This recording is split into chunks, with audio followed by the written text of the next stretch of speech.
जय हिंद फ्रेंड्स, मैं नयन प्रताप एक बार फिर से आप सभी को इस चैनल पर तहे दिल से स्वागत करता हूं। कैसे हैं आप सभी? उम्मीद करते हैं हम मस्त होंगे, आप जबरदस्त होंगे और बहुत ही शानदार तरीके से अपनी पढ़ाई को धार दे रहे होंगे। जैसा कि मैं अपने इस चैनल पर साइंस में फिजिक्स की वीडियो अपलोड कर रहा था जो कि वर्ग 10 के बच्चों के लिए था। वो बच्चे यदि पहली बार इस चैनल पर आए हैं तो इस चैनल को जरूर सब्सक्राइब कर लें, क्योंकि चैनल के प्लेलिस्ट में जाएंगे तो आपके जो वर्ग 10 क्लास का साइंस है उस साइंस में फिजिक्स के जितने भी चैप्टर हैं उन सभी चैप्टर्स का प्लेलिस्ट में चैप्टर का वहां पर प्लेलिस्ट बना हुआ है और उन प्लेलिस्ट से आप लगातार क्लास ले सकते हैं रेगुलर बेसिस पे। अब आपका ये जो फिजिक्स है समाप्त होने वाला ही है और हम केमिस्ट्री की ओर रुख करेंगे। आज ये हमारी जो चैप्टर है विद्युत धारा की चुंबकीय प्रभाव या विद्युत धारा का चुंबकीय प्रभाव, इस चैप्टर का जो कि 5वां चैप्टर है किसका, भौतिकी का, ये हमारा डे 11 है। डे 11 में एक दिन हम लोग क्या किए हैं, रिवीजन किए हैं। अर्थात ऐसा मानो तो ये 10वां क्लास है। रिवीजन में हम लोग पूरा रिकॉल किए थे एक बार में, तो वो था हमारा। लेकिन आज की क्लास में क्या है, आज की क्लास में हम जो लास्ट क्लास में पढ़े हुए थे ना, उसी से हमारा सेशन आज कंटिन्यू होगा। क्या पढ़े थे लास्ट क्लास में उसको हम लोग देखेंगे, लेकिन उससे पहले यदि आप इस चैनल पर पहली बार आए हैं तो इस चैनल को जरूर सब्सक्राइब कर लें और दोस्तों के साथ जरूर शेयर करें। ठीक है, चलिए समय को बिना गवाए वीडियो को शुरू करते हैं। देखिए मेरे भाई, लास्ट क्लास जो था ना, उस लास्ट क्लास में हम जिस पॉइंट के बारे में पढ़े हुए थे उसका नाम था विद्युत मोटर। क्या पढ़े हुए थे? विद्युत मोटर। ये बात आपके जहन में फिट होगा, इलेक्ट्रिक मोटर के बारे में हम लोग पढ़ चुके थे। इलेक्ट्रिक मोटर पढ़ लिए थे हम लोग कि इलेक्ट्रिक मोटर क्या होता है। इलेक्ट्रिक मोटर के बारे में विद्युत मोटर जो है उसके बारे में अच्छे तरीके से हम लोग पढ़ लिए थे। फिर पढ़े थे हम कि विद्युत मोटर जो है, यह विद्युत मोटर बना किससे होता है, इसके बारे में जरा सा जान लेते हैं, क्योंकि लास्ट क्लास में हम बस कॉन्सेप्ट समझा दिए थे, आपको लिखवाए नहीं थे। ठीक है, तो आज की क्लास में हम लिखवा देते हैं। विद्युत मोटर क्या है तो नॉर्मली समझे तो विद्युत मोटर क्या है, एक युक्ति है। विद्युत मोटर क्या है, एक युक्ति है। देख लेना, युक्ति को सुधार लेना। ठीक है, एक युक्ति है जो क्या करती है, जो विद्युत धारा को या जो विद्युतीय ऊर्जा को, विद्युत धारा में कौन सी ऊर्जा होगी, विद्युतीय ऊर्जा, तो जो विद्युतीय ऊर्जा को क्या करता है, यांत्रिक ऊर्जा में बदलता है। किस में बदलता है? यांत्रिक ऊर्जा में बदलता है। ये बात हम लोग पढ़ चुके थे मेरे भाई। यांत्रिक ऊर्जा में परिवर्तित करता है। ठीक है, आप परिभाषा लिखना चाहें तो क्या लिखेंगे, वैसी युक्ति जो विद्युत ऊर्जा को यांत्रिक ऊर्जा में परिवर्तित करती है या बदलती है, उस युक्ति को ही क्या कहते हैं, विद्युत मोटर कहते हैं। अब हम इसमें जरा सा मेन पॉइंट लिखेंगे कि इसमें होता क्या है और ये कैसे कैसे बनता है। ठीक है, तो जो जो चीजें थी ना लास्ट क्लास में, उसी पॉइंट्स को हम आज बस लिख रहे हैं। एक बार छोटा सा डायग्राम दिखा देंगे और उसमें आपको समझा देंगे कि कौन कौन क्या क्या है। तो देखिए भाई, तो हम कह सकते हैं कि यह मोटर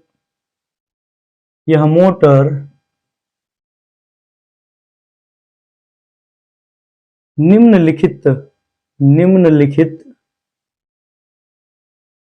यंत्रों की सहायता से बनता है। यंत्रों या उपकरणों की सहायता से बनता है। ठीक है मेरे भाई, अब वो कौन कौन सी चीजें हैं उनके बारे में जानना जरूरी है कि कौन कौन सी चीजें हैं। तो पहला जो है, इसमें दो शक्तिशाली क्या होते हैं, नाल चुंबक होते हैं। तो यहां पर हम लिख दे रहे हैं कौन कौन सी चीजें हैं। पहला तो होगा नाल चुंबक। क्या होगा? नाल चुंबक। और नाल चुंबक कितना होगा? एक जोड़ी होगा। कितना होगा? एक जोड़ी। क्लियर है? दो शक्तिशाली नाल चुंबक होते हैं। दूसरा, इसमें आर्मेचर होता है। क्या होता है? आर्मेचर। क्या होता है आर्मेचर? समझाते हैं थोड़ी देर में, घबराइए मत। तीसरा जो होता है इसमें, वो तीसरा होता है एक्सल, यानी कि धुरी। चौथा जो होता है वो होता है विभक्त वलय। विभक्त वलय, वलय। पांचवा जो होता है विभक्त वलय के बाद फिर होता है कार्बन ब्रश। क्या होता है? Carbon brush. ये मेन पॉइंट है, जो चीज होता ही है, ठीक है। ब्रश तालाब से होगा। चलिए, ये मेन पॉइंट्स हैं, ये जो कि होते ही है, जरूरी है, ठीक है। अब क्या लिखेंगे, इसको लिखेंगे कैसे? तो कहेंगे कि जो विद्युत मोटर होता है, विद्युत मोटर में एक शक्तिशाली नाल चुंबक होता है। इसको लिखेंगे कैसे? तो लिखेंगे इस मोटर में एक शक्तिशाली नाल चुंबक होता है। क्या लिखेंगे?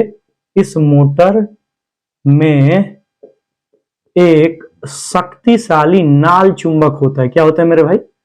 शक्तिशाली। शक्ति की शाली मत समझ लेना शक्तिशाली नाल चुंबक होता है। क्या होता है? नाल चुंबक होता है। इसमें शक्तिशाली नाल चुंबक होता है, ठीक है। जिसके जो ध्रुव होते हैं वह अवतल आकार के होते हैं। जिसके ध्रुव खंड कैसे होते हैं? अवतल आकार के होते हैं। जिसके जो ध्रुव खंड है, जिसके ध्रुव खंड अवतल आकार के होते हैं। जिसके ध्रुव खंड अवतलाकार होते हैं, अवतलाकार होते हैं, तथा इसके बीच में, तथा इनके बीच तांबे की तार जो होती है वह एक लोहे पर लपेटी गई होती है, ठीक है। तथा इनके बीच एक लोहे पर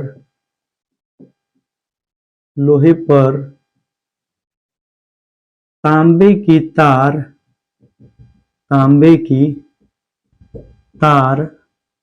लपेटी गई होती है, जिसे क्या कहते हैं? जिसे, अब ये लोहे की बात कर रहे हैं, जिसे ध्रुव या धुरी कहते हैं, एवं लपेटा गया तार आर्मेचर कहलाता है। एवं लपेटा गया जो तार होता है आर्मेचर कहलाता है। लपेटा गया तार क्या कहलाता है? आर्मेचर कहलाता है। क्लियर है मेरे भाई? यहां तक तो पॉइंट क्लियर है। फिर हम आगे बढ़े हैं, तो आगे अगला पॉइंट क्या है कि धुरी जो होती है ना, उस धुरी पर दो विभक्त वलय होते हैं। धुरी पर दो ऐसी संरचनाएं होती हैं जिससे आर्मेचर के तार जुड़े रहते हैं, उन्हें ही हम विभक्त वलय कहते हैं। हम क्या कहेंगे कि धुरी पर दो निश्चित संरचनाएं होती हैं, दो संरचनाएं होती हैं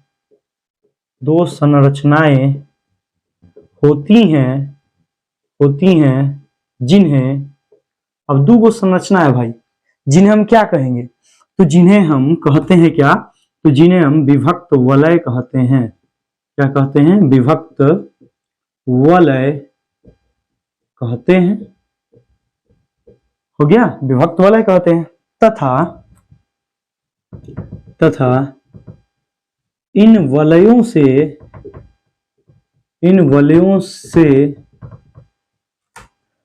जुड़ी वे संरचनाएं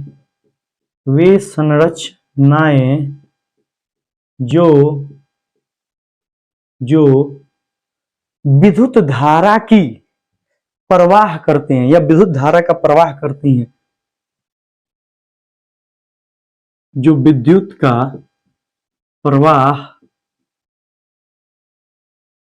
अच्छा इसमें हम छोड़ दिए, इसमें क्या छोड़ें? तथा इन वलयों से जुड़ी संरचनाएं याद रखेंगे। इन वलय से जुड़ी संरचनाओं में से पहले हम यहां पर रख देंगे तथा इन वलय से आर्मेचर जुड़ी हुई होती है। आर्मेचर जुड़ी हुई होती है। इसके अगले वाले पॉइंट में होगा, इसके आगे वाले पॉइंट में क्या होगा कि धुरी के दूसरे सिरे पर धुरी के वह स्थान जहां पर आर्मेचर जुड़ते हैं, आर्मेचर जुड़ते हैं, उस स्थान से दो संरचना जुड़ी रहती हैं, दो संरचना जुड़ी रहती हैं जो कार्बन की बनी हुई होती हैं, कार्बन की बनी हुई होती हैं, जो कार्बन की क्या होती हैं, बनी हुई होती हैं, जिससे क्या होता है मेरे भाई, जिससे धारा का प्रवाह होता है। जिससे क्या होता है, जिससे धारा का प्रवाह होता है। ये क्लियर है? यहां तक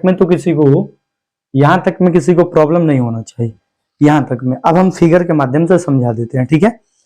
याद रखेंगे जो पॉइंट हम आपको बता रहे हैं कि चुंबक जो होते हैं, समान प्रकार के ध्रुव जो होते हैं चुंबक के, वह एक दूसरे को प्रतिकर्षित करते हैं, और जो अजातीय या विजातीय जो ध्रुव होते हैं वह एक दूसरे को आकर्षित करते हैं। इसके बारे में हम जानते हैं। तो ये पॉइंट हम इतना सारा पॉइंट तो हम लिख लेंगे किसके बारे में, मोटर के बारे में, विद्युत मोटर के बारे में। लेकिन इन सभी को जानने के बाद अब यहां पर क्या होगा कि जब धारा का प्रवाह करते हैं, जब धारा प्रवाहित होती है, जब धारा क्या होती है, प्रवाहित होती है, तो आर्मेचर वामावर्त घूमने लगता है। अब यहां पर बात आएगा वामावर्त या दक्षिणावर्त, ठीक है। ये क्या होगा उसको हम देखेंगे। वामावर्त घूमने लगता है या लगती है, तथा इस प्रकार धुरी के दूसरे सिरे पर, क्या भाई, धुरी के दूसरे सिरे पर पंख लगाकर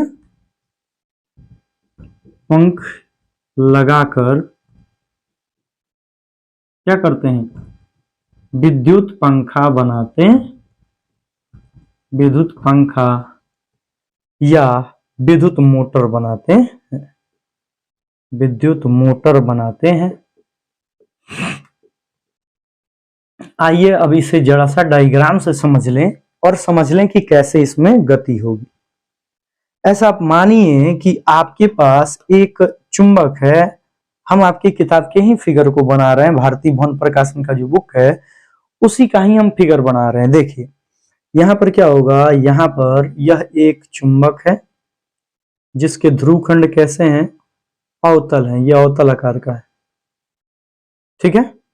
यहां पर भी एक चुंबक है जिसके ध्रुव कैसे हैं, इसके जो ध्रुव हैं ये भी अवतल आकार के हैं। कैसे हैं, अवतल आकार के। क्लियर है? क्लियर है सभी को? ये मान लो ऊपर है नॉर्थ और नीचे है साउथ। क्लियर है? इस फिगर को एक और तरीके से भी देखना पड़ेगा। आपकी किताब वाला ही फिगर पहले देख लेते हैं हम, और फिर हम एक दूसरा फिगर बनाएंगे जिससे हमारा जो पॉइंट है सारा वो क्लियर हो जाएगा। ये हमारे पास हो गया। अब इससे दो विभक्त वलय जुड़ जाएंगे।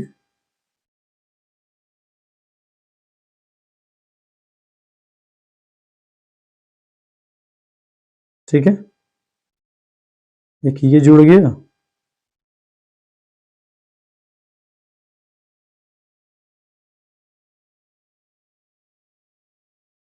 ठीक है, चलिए अभी हम देखते हैं, जो जो चीज है उसको देख लीजिए।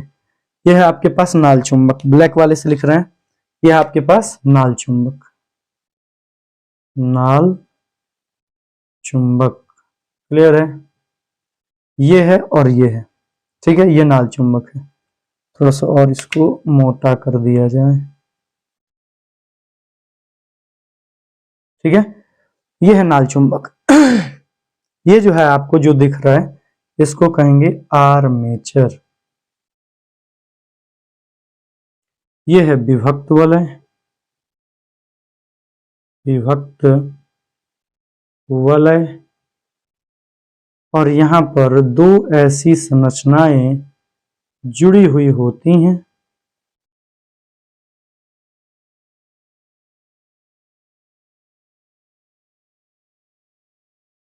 यही है कार्बन ब्रश, क्लियर है। अब इस फिगर को थोड़ा सा अलग डिजाइन से, अलग तरीके से समझते हैं, बनाते हैं। जैसे यहां पर एक चुंबक हो गया जिसका ये नॉर्थ है, और यहां पर भी एक चुंबक हो गया जिसका ये साउथ। और ये हमारे पास क्या हो गई, ये हमारे पास धारावाही चालक तार हो गई।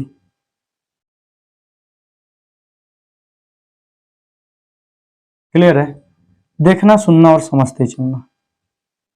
यहां पर दो विभक्त वलय लगेंगे, चलो वलय लगा ही देते हैं।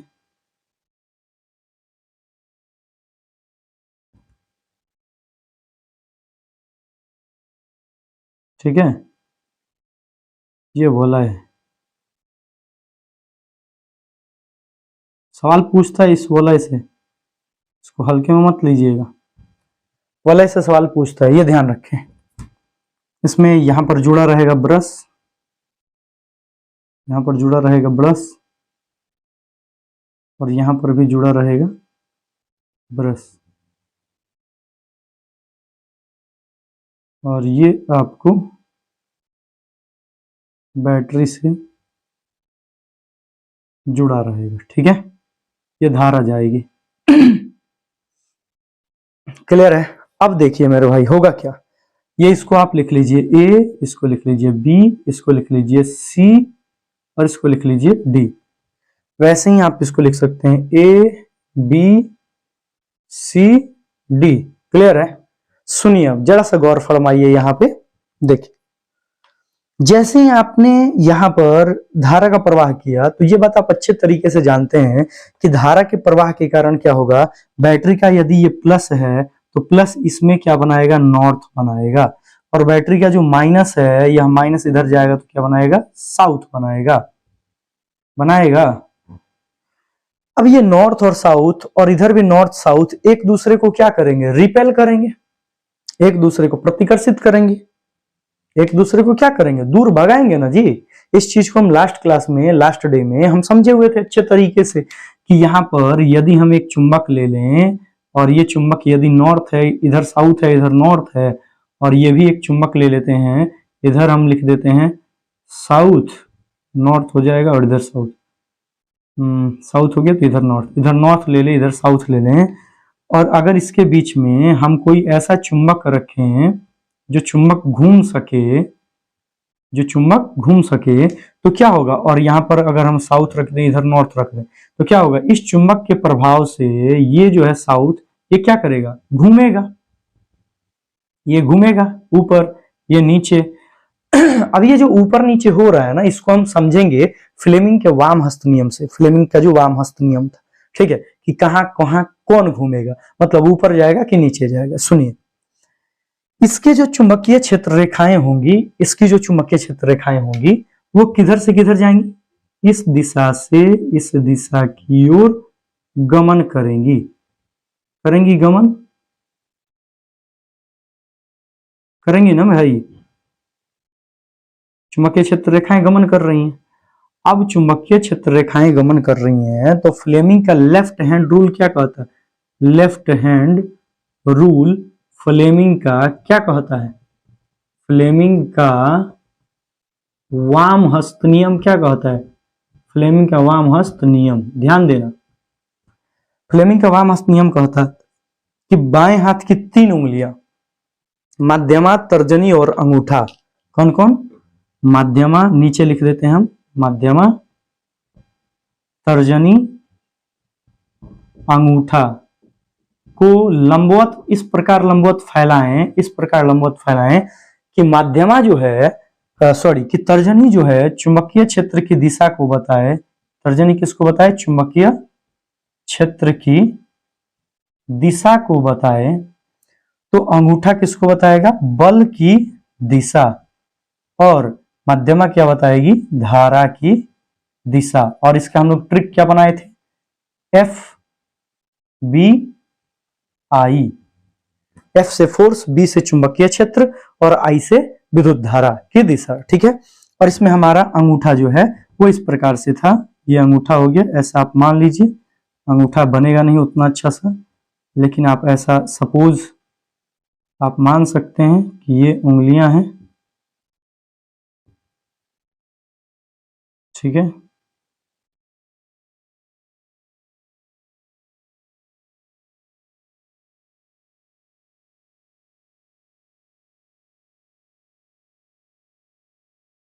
ठीक है, ये समझ लेंगे।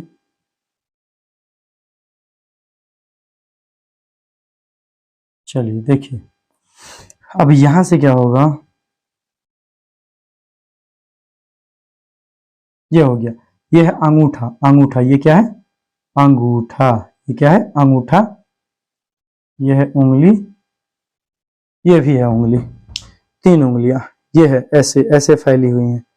तो हम इसको हटा दे रहे हैं क्योंकि ये तो दिखेगा नहीं सामने से, ठीक है, ये पीछे से। अब देखो, ये किसको बताएगा, ये बल की दिशा को बताएगा। ये किसको बताएगा, चुंबकीय क्षेत्र की दिशा, किसको बताएगा, चुंबकीय क्षेत्र की दिशा। हम देख रहे हैं कि क्यों हो रहा है ऐसा। और ये किसको बताएगा, धारा की दिशा को। अब सुनिए, ध्यान दीजिए, ये बात तो आप जानते हैं कि समान ध्रुव समान जो ध्रुव होते हैं वह एक दूसरे को प्रतिकर्षित करते हैं, और जो बी जातीय ध्रुव होते हैं एक दूसरे को आकर्षित करते हैं।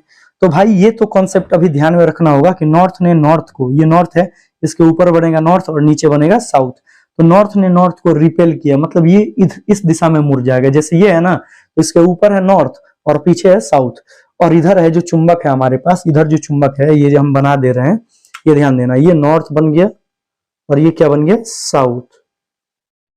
ये नॉर्थ बन गया और ये बन गया इधर साउथ, ठीक है। अब सुनो क्या है, होगा क्या कि जब यहां पर और यहां पर है चुंबक, यहां पर क्या है आपके पास, यहां पर है चुंबक, तो नॉर्थ साउथ बन गया, नॉर्थ है ऊपर और ये है चुंबक, ये चुंबक है ना, और इसके दोनों तरफ चुंबक है मेरे भाई, इधर भी है और इधर भी है चुंबक।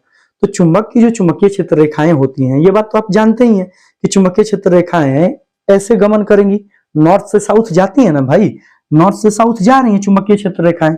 इस चीज को आप ऐसे भी तो समझ सकते हैं कि ये अगर आपके पास ये हो गया चुंबक, तो ऊपर हो गया नॉर्थ और पीछे हो गया साउथ, और चुंबकीय क्षेत्र रेखाएं जो हैं इस नॉर्थ से साउथ की ओर जाएंगी, तो वो ऐसे गमन कर रही हैं, ऐसे कर रही हैं, ऐसे कर रही हैं, समझ रहे हैं। और जब ऐसे गमन कर रही हैं, ऐसे चुंबकीय क्षेत्र रेखाएं, तो चुंबकीय क्षेत्र रेखा की दिशा हो गई ये।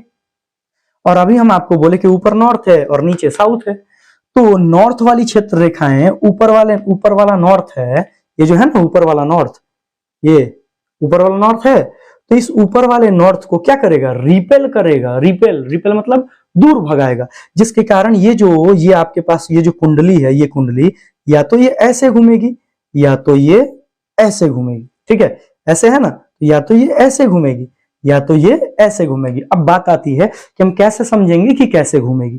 तो यहां पर यदि आप बाएं हाथ की 3 उंगलियों को इस प्रकार फैलाते हैं लंबवत, कि जो तर्जनी होती है वह चुंबकीय क्षेत्र की दिशा को बताए। ले भाई बता रहे हैं, ये तर्जनी है हमारी, ये चुंबकीय क्षेत्र की दिशा को बता रही है, इस दिशा में बता रही है, इस दिशा में बता रही है। ये ध्यान देना, ये तर्जनी हमारी किसको बता रही है, चुंबकीय क्षेत्र की दिशा को बता रही है। हम ऐसे दिखा रहे हैं, ऐसे, ध्यान देना। अब इस चीज को कैसे दिखाएं हम आपको, अगर इस चीज को हम निकाल ले यहां पर, तो देखो ये अंगूठा बल की दिशा है, ये चुंबकीय क्षेत्र की दिशा है, और ये किसकी है, धारा की दिशा। तो देखना भाई, ये अगर आप इस स्ट्रक्चर को देखें, इस स्ट्रक्चर को यहां पर रखें, तो देखना, ध्यान देना, धारा जो है वह धारा की दिशा किधर है, धारा की दिशा ऐसे जाएगी ना, प्लस से जाती है धारा, तो धारा आपकी ऐसे जाएगी, ऐसे निकलेगी। लेकिन धारा की दिशा तो हमारी सही नहीं है, हमारी धारा की दिशा ऐसे होनी चाहिए, ऐसे होनी चाहिए ना, तब तो हमारा धारा ऐसे जा रहा है ऊपर। चुंबकीय क्षेत्र तो हो गया, चुंबकीय क्षेत्र इस दिशा से इस दिशा में जा रहा है, चुंबकीय क्षेत्र इस दिशा से जा रहा है, इस दिशा में नॉर्थ से जा रहा है साउथ में, नॉर्थ से कहां जा रहा है, साउथ में। और ये हमारी हो गई, ये जो हमारी पास उंगली है मध्यमा, यह मध्यमा किसको बता रहा है, धारा की दिशा को, धारा की दिशा। तो बल कहां लगा, बल अंदर की ओर लगा, बल कहां लगा, अंदर की ओर। और ये देखो, ये अगर आपके पास कुंडली थी, ये जो कुंडली थी, अब बल इस पर लगा अंदर की ओर, ये जो कुंडली थी मेरे भाई, जब बल लगा अंदर की ओर, तो ये कहां मुड़ेगी, अंदर की ओर मुड़ेगी। कहां मुड़ेगी, अंदर की ओर मुड़ेगी, समझ रहे हैं। और जब अंदर की ओर मुड़ेगी तो होगा क्या कि अब ये जो आपके पास कुंडली है, ये आ जाएगा इस दिशा में, ये कुंडली कहां आ जाएगा, इस दिशा में। अब जब ये वाली कहां चली जाएगी, अंदर, तो ये कहां आएगी, ऊपर आएगी।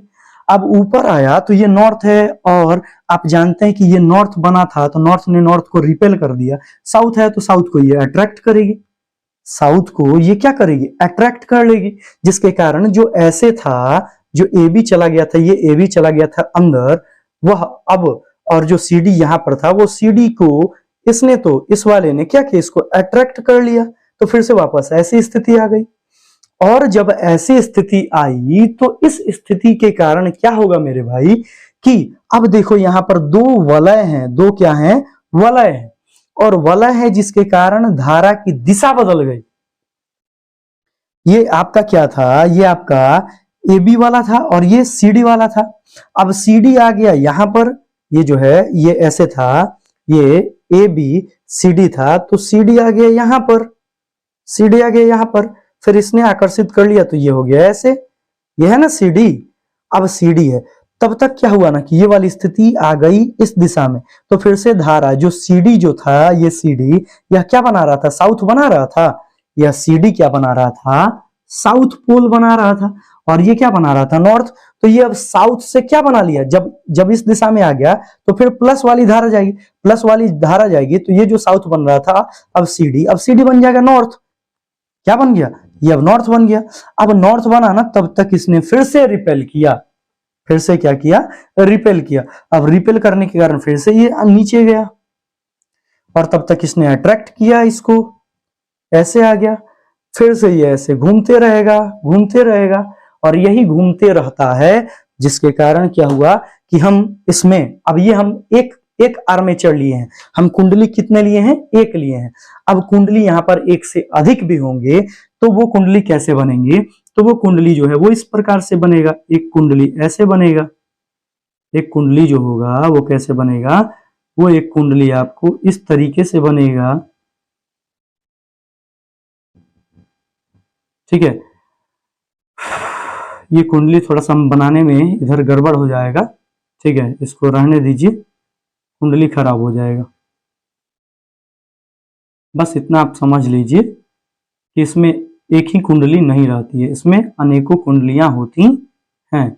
इसमें कुंडलियां कितनी होती हैं, अनेकों होती हैं, इसमें कुंडलियां अनेकों होती हैं मेरे भाई, ये समझ गए तो बोलिए, कुंडलियां अनेकों होती हैं। ये जैसे हम आपको समझाएं, तो ये एक कुंडली है ना मेरे भाई, ये एक कुंडली है। अब ये कुंडली जो है इस पर लपेटी गई है, इस पर छड़ी वगैरह नहीं है, देखो छड़ी देखते हैं, हाँ ये लाठी है। तो देखो देखो यहां पर ये हो गया आपके पास, ये हो गया आपके पास धुरी, ये क्या हो गया, धुरी। इसी पर एक जो कुंडली है हम ऐसे लपेट दिए, ऐसे लपेट दिए। अब दूसरी जो कुंडली है, दूसरी कुंडली, उस दूसरी कुंडली को हम ऐसे लपेट देंगे, ऐसे लपेट देंगे, इसमें अंदर डाल देंगे। इसमें क्या करेंगे, इसको अंदर डाल देंगे, अंदर कर दिए, तो ये एक कुंडली ऐसे हो गई, ये कुंडली ऐसे हो गई।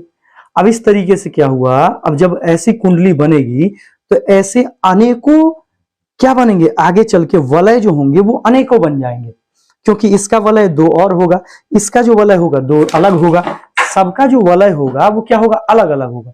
और जब सबका वलय अलग अलग होगा, सबका वलय क्या होगा, अलग अलग होगा, तो धारा का जो प्रवाह हो रहा था, वह धारा की प्रवाह नॉर्थ साउथ होते होते इसमें क्या होगा, यह इस धुरी को घुमाने लगेगा और इस तरीके से आपका विद्युत मोटर जो है वो काम करता है। क्लियर है? जल्दी से आप इसका स्क्रीनशॉट ले लें ताकि हम नेक्स्ट टॉपिक की ओर बढ़ें, नेक्स्ट टॉपिक की ओर मूव करें। ले लिए स्क्रीनशॉट?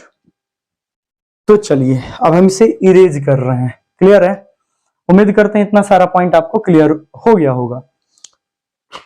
सवाल पूछता है कि विभक्त वलय का काम क्या है?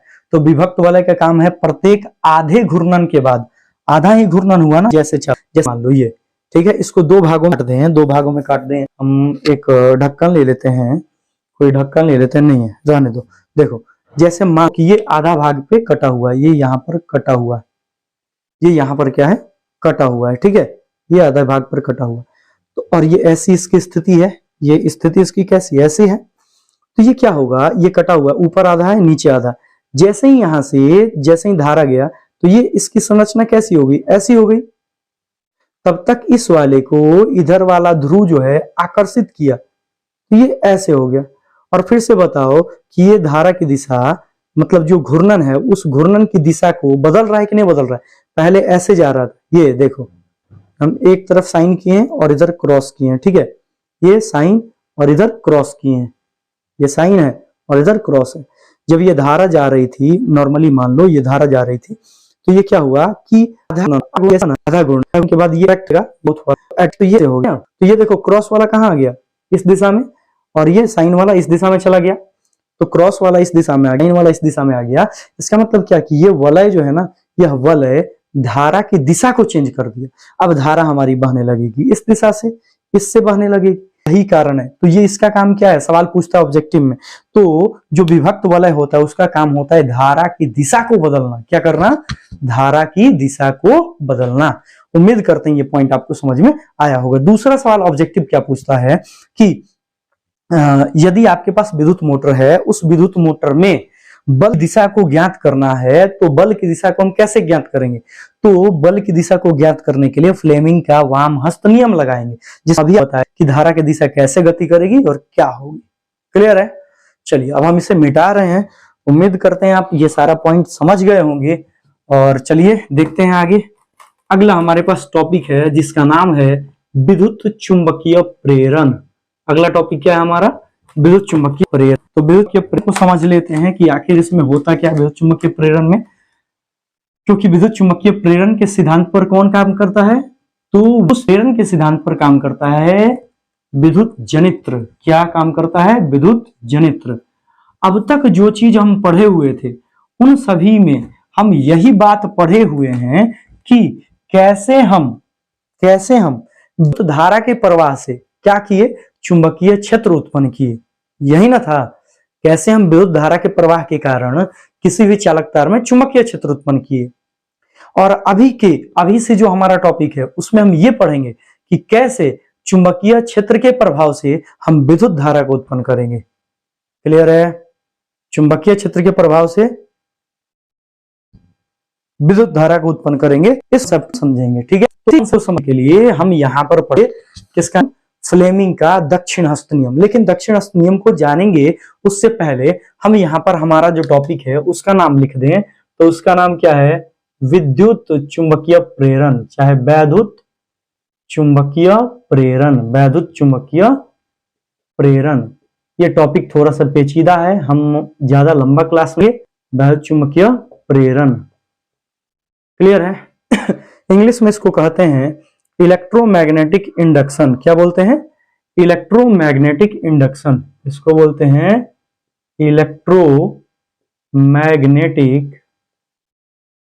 Magnetic induction. क्लियर है? Electromagnetic induction. क्लियर है ना? सुन समझ लो बड़ी ही सावधानी पूर्वक। क्या है मैग्नेटिक इंडक्शन? तो नॉर्मली आप जानिए कि यदि आप प्रेरण समझना है तो सबसे पहले आपको जानना होगा चुंबकीय प्रेरण के बारे में। क्या प्रेरण? देखिए, हाँ, इसके नोट्स है ना, ये पर हम कम्युनिटी पर पोस्ट कर देंगे, हम जो नोट्स बनाए हैं उसको, तो आप वहां से उसका स्क्रीनशॉट ले लीजिएगा, या आप मेरे व्हाट्सएप नंबर 748846 1369 पर मैसेज कीजिएगा, हम लेंगे। ठीक, चलिए तो चुंबकीय प्रेरण हम समझिए, इसे समझने के लिए, इसे समझने के लिए जहां होगा समझने के, हम चुंबकीय प्रेरण को समझते हैं। हम चुंबकीय प्रेरण को समझेंगे। हम किसको समझेंगे? चुंबकीय प्रेरण को समझेंगे। किसको समझेंगे मेरे भाई? चुंबकीय प्रेरण को समझेंगे। क्लियर है? क्या हो चुंबकीय प्रेरण, इसको समझते हैं। तो देखिए, चुंबकीय प्रेरण की परिभाषा यदि हम लिखें तो चुंबकीय प्रेरण की परिभाषा जो है वह नॉर्मल है। नॉर्मल क्या है चुंबकीय प्रेरण की परिभाषा? वो ये है कि वो ये है कि किसी चुंबक के प्रभाव से, क्या करेंगे हम? किसी भी चुंबक के प्रभाव से यदि किसी चुंबकीय पदार्थ में हम क्या करें? चुंबकीय गुण उत्पन्न कर दें, तो हम इसे ही हम क्या कहते हैं? इसे ही हम चुंबकीय प्रेरण कहते हैं। यानी कि हम नॉर्मली कहें तो नॉर्मली हम ये कह सकते हैं कि हमारे पास एक पदार्थ है और एक हमारे पास चुंबक है। ठीक है, तो हम कह सकते हैं कि हम ये कह सकते हैं कि जब किसी चुंबकीय पदार्थ में, जब किसी चुंबकीय पदार्थ में, जब चुंबक पदार्थ में हम क्या कह सकते हैं? जब किसी चुंबकीय पदार्थ में, चुंबकीय पदार्थ हमारा लोहा हो सकता है, निकेल हो सकता है, कोबाल्ट हो सकता है, यह चुंबकीय पदार्थ है। तो जब किसी चुंबकीय पदार्थ में चुंबकीय गुण को उत्पन्न कर दें, किसकी सहायता से? चुंबक की सहायता से, तो इस गुण को ही हम क्या कहते हैं? इसे ही हम चुंबकीय प्रेरण कहते हैं। यानी कि जब किसी चुंबकीय पदार्थ में चुंबक की सहायता से मेरे भाई, चुंबक की सहायता से, चुंबक की सहायता से चुंबकीय गुण को, किसको? चुंबकीय गुण को उत्पन्न करते हैं। चुंबकीय गुण को उत्पन्न करते हैं, उत्पन्न करते हैं। किसमें उत्पन्न करेंगे? चुंबकीय पदार्थ में। तो इसे ही चुंबकीय प्रेरण कहते हैं। इसे ही क्या कहते हैं? चुंबकीय प्रेरण कहते हैं। उम्मीद करते हैं इतना सारा पॉइंट आपको क्लियर हो गया होगा। अब ये पॉइंट आप समझे नहीं, आपको समझे। देखिए, आपके पास चुंबक है, इस चुंबक से कोई चुंबकीय पदार्थ को आकर्षित किए ना, तो ये जो चुंबकीय पदार्थ है अन्य चुंबकीय पदार्थों को आकर्षित करना शुरू कर, इसे ही हम कहते हैं चुंबकीय। इस चीज को आप एक तरह समझते हैं, कैसे मोटिवेट हो गया इनसे। कहा जाता है कि मैं टीचर्स से मोटिवेट होते रहता हूं जिससे मेरी नौकरी हो गई। तो मोटिवेट करिए, ठीक है, प्रेरित। तो प्रेरित होने पर क्या आपने आपने वो काम कर दिया जो टीचर कह रहे थे, कर रहे थे, करवाना चाहते थे, वो काम आपने कर लिया। ठीक है, सेम काम वही यहां पर। क्या? चुंबकीय प्रेरण। चुंबकीय प्रेरण में चुंबक से प्रेरणा प्राप्त करेगा कौन? चुंबकीय पदार्थ, और वो खुद चुंबक आएगा। समझ कॉन्सेप्ट? यदि इसलिए तो कही क्या करेंगे? चुंबक में जो चुंबकीय गुण है उससे प्रेरित हो गया चुंबकीय पदार्थ, वह चुंबकीय पदार्थ चुंबक का काम करने लगा, और इसे ही हम क्या बोले? कि प्रेरण बोले। इस चीज की एग्जांपल समझ सकते हैं, बहुत ही सावधानी पूर्वक देखें आप फिगर को, और ध्यान के पास सपोज आपके पास जो है एक प्लेट है, ठीक है, और आपके पास यह एक प्लेट है,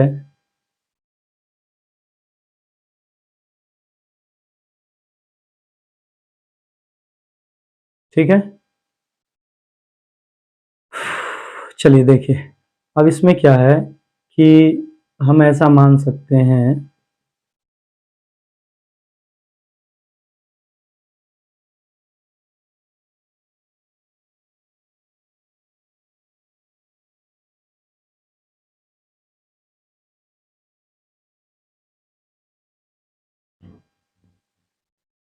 ठीक है। ये हमारे पास एक हो गया चुंबक, ये हो गया हमारे पास क्या, चुंबक, और इसमें नॉर्थ है और साउथ है। तो ये मान लीजिए आप कि इधर है नॉर्थ और इधर है साउथ। क्लियर है? जब आपने इस नॉर्थ और साउथ वाले चुंबक से किसी लोहे की कील को आपने इससे क्या किया, टच कराया, आपने जब टच कराया तो ये लोहे का कील इससे टच तो हो गया। फिर आपने क्या किया, अगली बार एक छोटी सी फिर कील लिया, फिर इसको टच कराए तो इसने भी क्या किया, उसी टच लिया। यदि आप यहां एक और कील ले लिए और आप देखें तो इसने भी एक अन्य कील को क्या किया, आकर्षित कर। ऐसा हुआ क्यों? तो ऐसा इसलिए हुआ कि चुंबक का ये नॉर्थ है और ये जो चुंबकीय पदार्थ है कील, ये साउथ, क्या है, साउथ, जिसके कारण नॉर्थ साउथ अट्रैक्ट हो गए। क्लियर ना? फिर ये साउथ बन गया ना, तो ये बन गया नॉर्थ। ये क्या बन गया, नॉर्थ। इसका ये सिरा बन गया नॉर्थ, ये सिरा समझ लेना, ये सिरा बोल रहे हैं, नॉर्थ बन गया। अब ये सिरा नॉर्थ बन गया तो ऊपर वाला क्या बना, साउथ। क्या बना, साउथ। इसके वाला सिरा क्या बना, नॉर्थ। और फिर ये ऊपर वाली घुंडी क्या बनेगी, साउथ, और नीचे वाला क्या बनेगा, नॉर्थ। क्लियर है? अब देखो ना, अब देखो इस नियम को समझो। ये चुंबक है, ये आपके पास है, इस से प्रेरित हो गया, प्रेरित हो गया।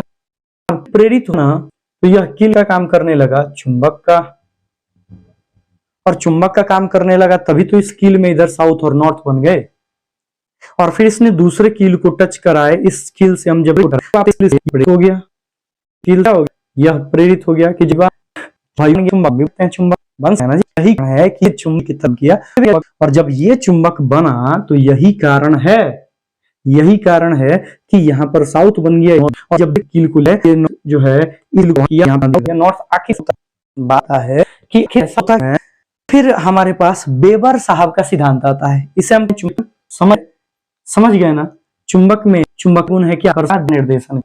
इस चुंबक भाव से ये कील गया, इसमें भी का गुण, चुंबकीय गुण, इसमें इसे ही हम चुंबकीय प्रेरण, इसे हम क्या बोलेंगे, चुंबकीय प्रेरण का सिद्धांत। परिभाषा भी देख लो, जब किसी चुंबकीय पदार्थ में, क्या में, चुंबकीय पदार्थ में किसकी सहायता से, चुंबक की सहायता से, ये चुंबकीय पदार्थ है, लोहा का कील है, लोहे का कील है, चुंबक की सहायता से चुंबकीय गुण को उत्पन्न करते हैं। इसमें भी चुंबकीय गुण आ गया, इसमें भी, तो इसे हम चुंबकीय प्रेरण कहते हैं। क्लियर है? अब वो हमारा अलग पॉइंट है कि वैद्युत चुंबकीय प्रेरण किसे कहते हैं, लेकिन उसको जानेंगे हम। लेकिन उससे पहले हम जान लेते हैं कि आखिर यह हुआ क्यों। तो इसे समझने के लिए हमारे पास एक साइंटिस्ट आते हैं जिनका नाम है वेवर। क्या नाम है, वेवर। ये है वेवर का सिद्धांत। ये क्या है, वेवर का सिद्धांत। तो वेवर साहब का जो सिद्धांत है, सिद्धांत हम समझेंगे में इस सिद्धांत के बारे में बोला गया था, लेकिन अच्छे तरीके से यहां पर दिया गया नहीं, वेवर का सिद्धांत। चलिए देखते हैं। तो वेवर साहब का सिद्धांत क्या है, या चुंबकीय श्रृंखला का सिद्धांत भी कह सकते हैं, इसे चुंबकीय श्रृंखला भी कह सकते हैं, ये भी कह सकते हैं। वेवर का सिद्धांत क्या होता है, इसमें ये क्या कहते हैं कि जो प्रत्येक चुंबकीय पदार्थ होते हैं ना, वह एक अचुंबकित चुंबक है, यानी विचुंबकित चुंबक होते हैं। अब विचुंबकित भी कहना अच्छा नहीं है, हम कह सकते हैं प्रत्येक जो चुंबक होते हैं ना, वे प्रत्येक जो चुंबकीय पदार्थ होते हैं ना, वे एक अस्थायी चुंबक होते हैं। क्या होते हैं, अस्थायी चुंबक होते हैं। और जब वे किसी चुंबक के प्रभाव में आते हैं तो उसमें, उस पदार्थ में चुंबकीय गुण आ जाता है। तो इसे ही वेवर का सिद्धांत कहा गया, या इसे ही कहा गया कि इसे ही कहा गया, क्या कहा गया, चुंबकीय आणविक सिद्धांत। क्या कहा गया, चुंबकीय आणविक सिद्धांत। क्लियर है? तो याद रखेंगे वेवर का सिद्धांत किसे कहते हैं। हम कह सकते हैं कि वेवर के अनुसार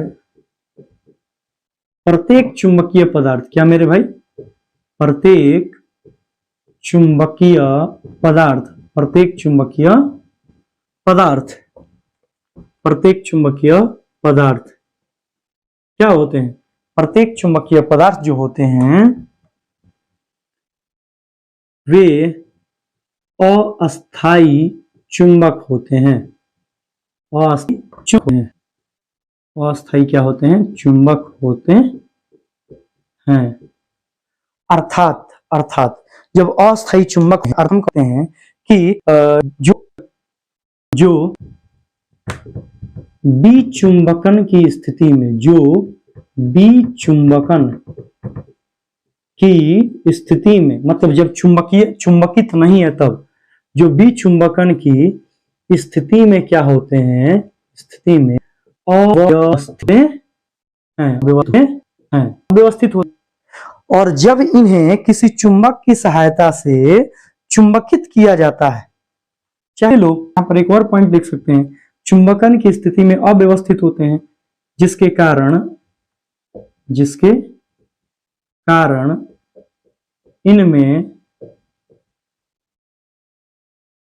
चुंबकीय गुण क्या हो जाता है, शून्य हो जाता है, गुण क्या है, शून्य हो जाता है, शून्य हो जाता है।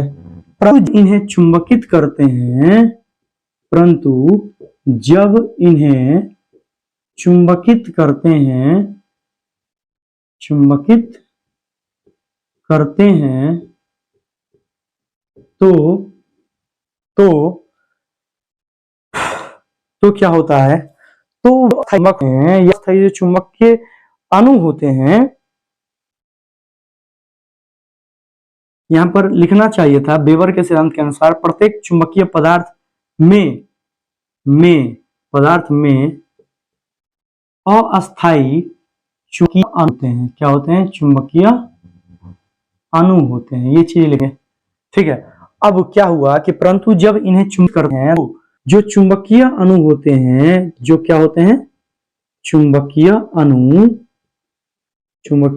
होते हैं, तो जो चुंबकीय अणु होते हैं वे क्या हो जाते हैं, वे व्यवस्थित हो जाते हैं, वे क्या हो जाते हैं, व्यवस्थित हो जाते हैं, और व्यवस्थित हो जाते हैं जिसके कारण उसमें क्या होता है, जिसके कारण ये पदार्थ चुंबकित हो जाते हैं, चुंबकित हो जाते हैं तथा चुंबक की भांति, तथा किसकी भांति, चुंबक की भांति व्यवहार करने लगते हैं, क्या करने लगते हैं, व्यवहार करने लगते हैं, और इसे ही, अतः इसे ही क्या कहते हैं, इसे हम कहते हैं चुंबक का या वेबर का आणविक सिद्धांत, क्या कहते हैं, आणविक सिद्धांत कहते हैं। उम्मीद करते हैं आप इसको अच्छे से समझे होंगे। आइए डायग्राम की सहायता समझते हैं। देखिए, अकॉर्डिंग टू वेबर के अनुसार यदि देखें तो यदि ये आपका पदार्थ है तो इस पदार्थ में क्या होते हैं, चुंबकीय अणु होते हैं जो अलग अलग तरीकों से व्यवस्थित होते हैं, ठीक है। ये अलग अलग प्रकार के क्या होते हैं, चुंबकीय पदार्थ होते हैं,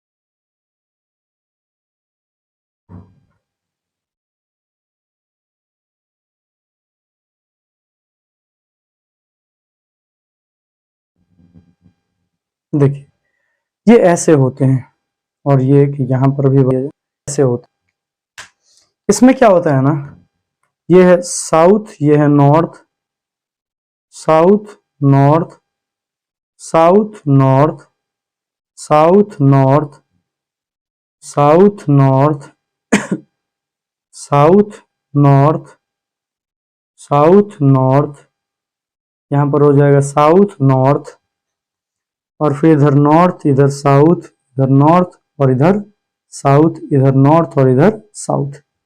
ये कब की स्थिति है? जब चुंबकित या चुंबक हैं, जब विचुंबकित हैं, जब विचुंबकित हैं। और ये कैसे पदार्थ हैं? चुंबकीय पदार्थ हैं। ये कैसे पदार्थ हैं? चुंबकीय पदार्थ हैं। और ये जो आपको दिख रहा है, ये आपके पास चुंबकीय अणु है। ये क्या है? चुंबकीय अणु है। जब चुंबकित करते हैं, जब इसे क्या करते हैं मेरे दोस्त? जब इसे चुंबकित करते हैं, जब इसे चुंबकित करते हैं, तो ये जो सारे लाइंस थे ना, ये जो सारे आपके पास दिख रहे थे, ये सारे एक लाइन में व्यवस्थित हो जाते हैं। ठीक है, ये एक लाइन में व्यवस्थित हो जाते हैं।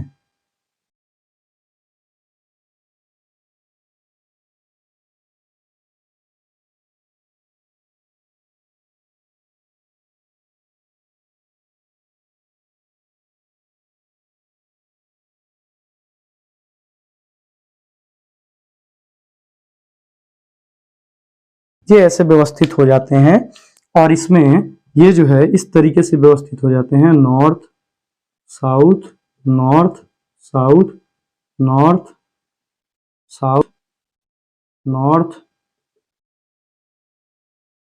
साउथ,